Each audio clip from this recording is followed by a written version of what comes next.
राधे भक्तों, देखिए पिछले 2 दिनों से हम लोग बाबा के द्वारा एक तो कीर्तन जो किया जा रहा है, आप देखिए 85 साल से ऊपर की उम्र है। इस उम्र में कितनी एनर्जी के साथ में, कितने उत्साह के साथ में, कितने कंसंट्रेशन के साथ में बाबा कीर्तन कर रहे हैं। और कल जो हमने क्लिप देखी थी वो मुझे उपलब्ध हो गई थी। उसमें हम देख पा रहे हैं कि बाबा की जो स्थिति है, भाव में स्थिति है, कैसे एक ही सीढ़ी पर कितना अधिक समय बाबा को लग रहा है। एक एक सीढ़ी पर भावमयी अवस्थाएं प्राप्त होना, ये तो छोटी सी क्लिप है। इससे कई गुना अधिक बाबा को विरह होता था, बहुत विरह होता था। लेकिन छोटा सा अंश था जो अपलोड किया गया है। मोबाइल का ज़माना है, लेकिन पुराने चरित्र हम जब सुनेंगे कुछ समय पहले के, ना उनकी फ़ोटो उपलब्ध हो पाएगी ना वीडियो उपलब्ध हो पाएगी। बस एक भाव में स्थिति की बात है कि उनकी कोई पुरानी फ़ोटो हो वैसे उपलब्ध हो जाए। तो अभी तो ये उपलब्ध हो पा रही है, मोबाइल का ज़माना है, मोबाइल का युग है, कभी भी कोई चीज़ कैप्चर कर ली जाती है। तो इसी प्रकार ये उपलब्ध थी जो मैंने आपको दी। देखिए इससे हमें एटलीस्ट प्रैक्टिकली हमें देखने का अवसर मिल रहा है कि एक तो बाबा के साक्षात दर्शन प्राप्त हो रहे हैं, उसके अलावा बाबा जो कीर्तन कर रहे हैं उससे एक प्रेरणा मिल रही है कि किस भाव से कीर्तन करना चाहिए। अगर कीर्तन कर रहे हैं, सत्संग कर रहे हैं तो फुल कंसंट्रेशन के साथ में करना चाहिए। देखिए आज मैं आपको जिनके बारे में बताना चाहता हूँ वो रुबीना जी हैं। वो बड़ी प्यारी भक्त हैं राधा रानी की, ठाकुर जी की, गुरु महाराज के प्रति भी उनका पूर्ण भाव है, गुरु भाव ही है। देखिए भगवान कब किस पे कृपा कर देते हैं ये तो भगवान ही जानते हैं, गुरु महाराज जानते हैं। हमारे जीवन में पुराने संस्कार होते हैं जो कि हमें भक्ति की ओर खींच लाते हैं, हम नहीं जानते हैं। देखिए एक बच्चा जन्म लेता है तो वो अपने साथ में खाली हाथ नहीं आता है। कहते तो हैं खाली हाथ आते हैं खाली हाथ जाते हैं, ऐसे कहावत है, लेकिन ये सांसारिक दृष्टि से है। अगर आध्यात्मिक दृष्टि से देखा जाए तो कोई भी जीव ना खाली आता है ना खाली जाता है।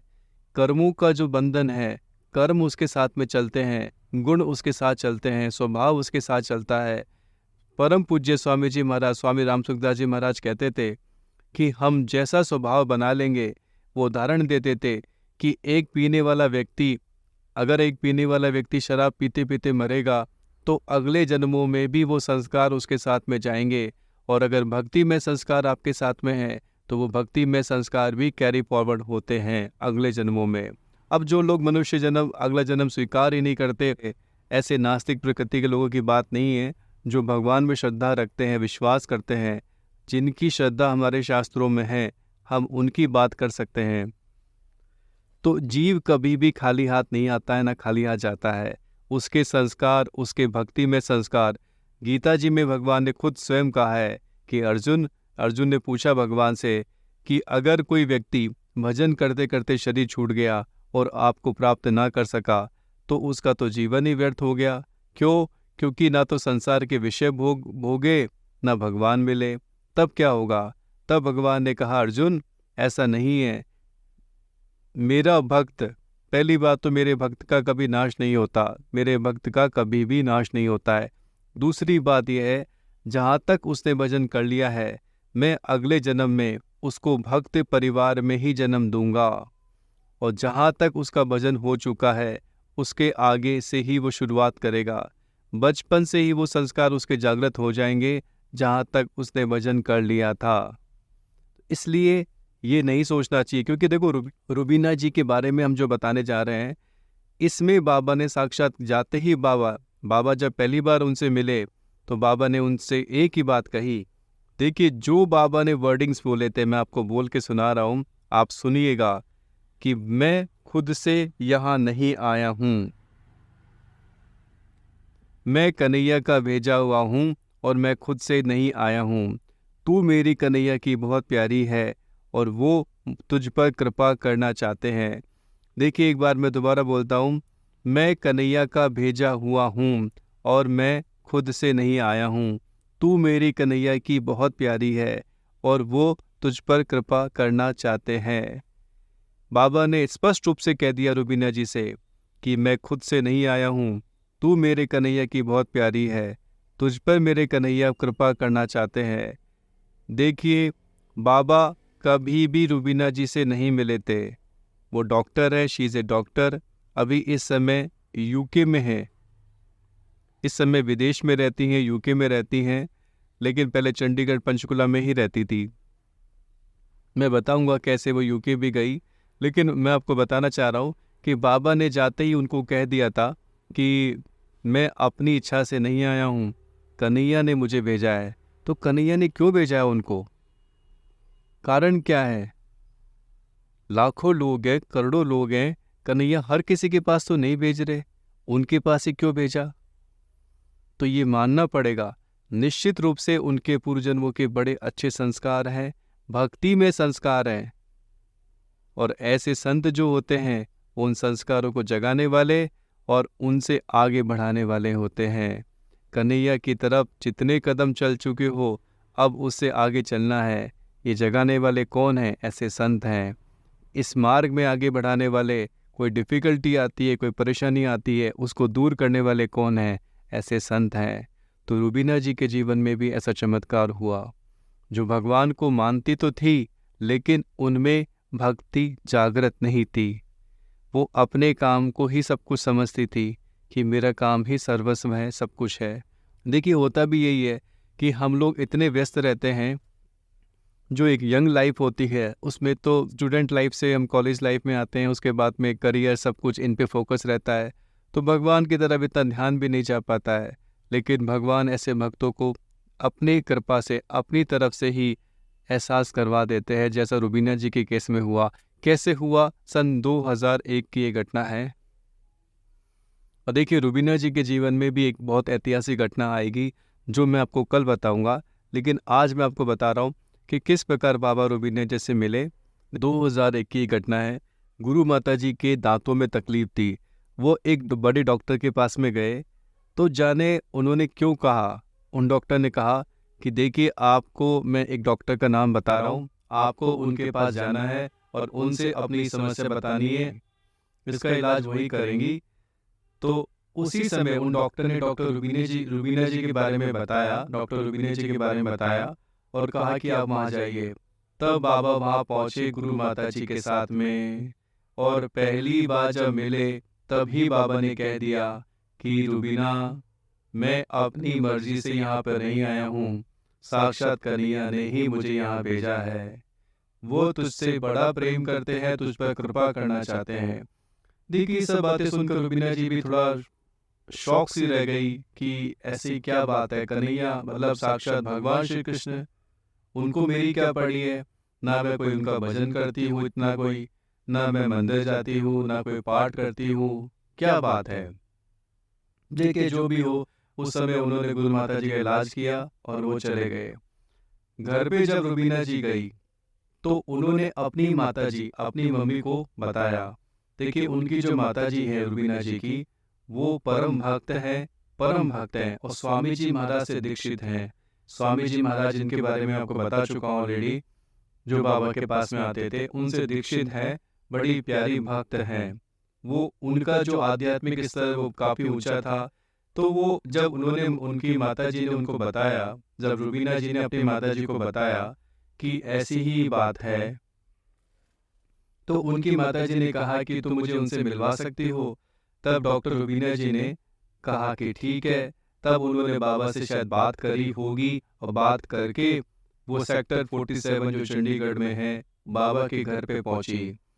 देखिए, बाबा के घर पे जब वो पहुंची तो ड्राइंग रूम में वो खुद तो बैठ गई और कहा कि आप मंदिर के दर्शन करके आ जाइए जहां बाबा सेवा करते हैं। तब वो माता जी जो है अंदर बाबा के पास में गई। बाबा ने कन्हैया की कुछ शायद लीलाएं सुनाई होगी। 15 से 20 मिनट के बाद में जब माता जी लौट के आई, तब उन्होंने क्या कहा? उन्होंने कहा, बेटी, ये तो बहुत ऊंचे संत हैं, बहुत ऊंचे संत हैं, बहुत पहुंचे हुए संत हैं। तब उनको, डॉक्टर रूबीना जी को और एहसास हुआ कि हाँ, हो सकता है, उनकी श्रद्धा में और बढ़ोतरी हुई। देखिए, कन्हैया को तो वो क्रम चालू करवाना था। इस प्रकार बीच बीच में उनसे बात होती रही और रूबीना जी की जो भक्ति है वो बढ़ती गई, बढ़ती गई। अब एक दिन तो बाबा, जो शायद सेक्टर 45 के अंदर गीता प्रेस गोरखपुर की दुकान है, शायद वही सेक्टर 45 में ही है जहाँ तक मुझे याद है, वहां पर बाबा उनको लेकर गए और एक तुलसा जी की माला दिलवा कर दी। अब देखिए, रूबीना जी पंचकुला में रहती थी उस समय, और शायद पंचकुला में उनका अभी भी घर होगा।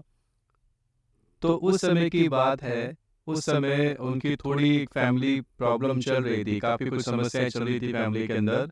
वो यूके जाना चाहती थी। उनकी 2-3 सारी समस्याएं थी, कुछ इच्छाएं ऐसी भी थी कि वो यूके जाना चाहती थी। अब उन्होंने सारी बातें बाबा को बताई, बाबा फैमिली की कंडीशन है। अब रूबीना जी का देखिए, रूबीना जी बाबा के घर आने जाने लगी थी, कन्हैया की लीलाएं सुनने लग गई थी। बाबा ने उनको बेटी के रूप में स्वीकार किया और उन्होंने उनको पिता के रूप में स्वीकार किया। बाबा तो बेटी की तरह मानते थे, इतना प्रेम करते थे। रूबीना जी कहती हैं, हम तो कभी समझते ही नहीं थे इतना गहराई से कि बाबा की स्थिति इतनी ऊंची है। हाँ, भक्ति जग गई थी, भाव जग गए थे, लेकिन आज जितनी गहराई से बाबा को मैं जान पाई हूँ, उतना कभी भी नहीं जान पाई थी। बोले मैं तो बाबा के पास जाती थी, पूरा दिन बाबा के पास में स्पेंड करना है, पूरा दिन करनी है कि कुछ लीलाएं सुनी है, बाबा ही बैठ के चाय पीनी है या कुछ खाना है, जैसा भी है बाबा के साथ में कन्हैया का जो प्रसाद बाबा देंगे वही हमें स्वीकार करना है। बड़ा आनंद था, बोले सहजता से। अब देखिए, कन्हैया ने साक्षात रूबीना जी के बारे में बाबा को बता रखा था। देखिए, एक बात और बताना चाहता हूँ, परम पूज्य चंडीगढ़ वाले श्री दुग्गल बाबा के बारे में। वो हर व्यक्ति के बारे में जानते थे, उसका भूत, उसका भविष्य, उसका वर्तमान, सब कुछ उनके सामने था। जब कोई भी उनके सामने आता था, साक्षात कन्हैया उनको सारी बात बता देते थे। ये इसका भक्ति का लेवल कितना है, और आने वाली अगर कोई कठिन समस्या होगी, उसके बारे में भी अवगत करा देते थे। तो बाबा से छुपा हुआ नहीं था कि ये परम भक्त हैं। और कई बार क्या होता है, देखिए कई बार ऐसा भी होता है कि समय आने पर ही भक्ति जागृत होती है। हम लोग भजन कई बार हमने सुना था, जैसे स्वामी जी महाराज थे, स्वामी जी महाराज के बारे में हमने सुना कि स्वामी जी महाराज भी आर्मी में थे, बड़े अधिकारी थे स्वामी जी महाराज, लेकिन साक्षात कन्हैया ने उन्हें दर्शन देकर 7 जन्म उनके बताए। संसार से तो पीठ करवा दी और अपनी तरफ मोड़ दिया, और वो पूर्ण रूप से भगवान के भजन में लग गए। तो इस प्रकार बाबा की बेटी बन चुकी थी रूबीना जी, और आज भी वो बाबा को गुरु भी मानती है, पिता के रूप में भी मानती है। अब बहुत सारी बातें उनके बारे में हैं, लेकिन मैं आपको ये बताना चाहता हूँ इस समय कि सन 2002 में जो बाबा चाहते थे, जो चाहती थी रूबीना जी कि मुझे यूके जाना है, तो बाबा की कृपा से बाबा ने कुछ पाठ उनको बताए थे, कुछ मंत्र बताए थे, और कन्हैया की तरफ से जो उनको आज्ञा हुई थी उन्होंने कहा था। उसके पश्चात तत्काल ही जो बहुत लंबे समय से उनके सारे काम अटके हुए थे, वो तत्काल पूरे हो गए और वो यूके में शिफ्ट हो गई। Now she is a doctor in UK, और भविष्य का तो पता नहीं, लेकिन हाल फिलहाल तो वो यूके में ही हैं। अभी इंडिया आती रहती हैं, अभी इंडिया भी समय समय पर आती रहती हैं। उनकी माता जी इंडिया में ही रहती हैं, शायद पंचकुला या चंडीगढ़ में ही रहती हैं। उनकी जो मदर है, माता जी हैं, वो इंडिया में ही रहती हैं, और वो इंडिया भी आती रहती है। बड़ी भक्त हैं, बड़ी राधा रानी की, ठाकुर जी की, और बाबा ने उन्हें गुरु मंत्र भी दिया हुआ है, राधा रानी का मंत्र भी दिया हुआ है, उसका भी नित्य वो जप करती हैं। गुरु वंदना नित्य पाठ करती हैं, और भी जो पाठ बाबा ने बताए वो करती हैं। देखिए, उनके जीवन में जो ऐतिहासिक घटना घटित हुई है, इसके बारे में आपको मैं कल बताऊंगा। बहुत ही अद्भुत घटना है। साक्षात समझ लीजिए कि साक्षात प्राण निकल चुके हैं, और निकले हुए प्राण वापस बाबा की कृपा से, गुरुजनों की कृपा से वापस आ गए हैं। किस प्रकार की घटना उनके साथ में घटित हुई है। राधे राधे भक्तों। राधे राधे राधे, जय जय जय श्री राधे। जय राधे राधे राधे, किशोरी प्यारी राधे, श्यामा प्यारी राधे, गोविंद की प्यारी राधे, गोविंद की प्यारी राधे, गोपाल प्यारी राधे। जय राधे राधे राधे, जय जय जय श्री राधे। जय राधे राधे राधे, जय जय जय श्री राधे।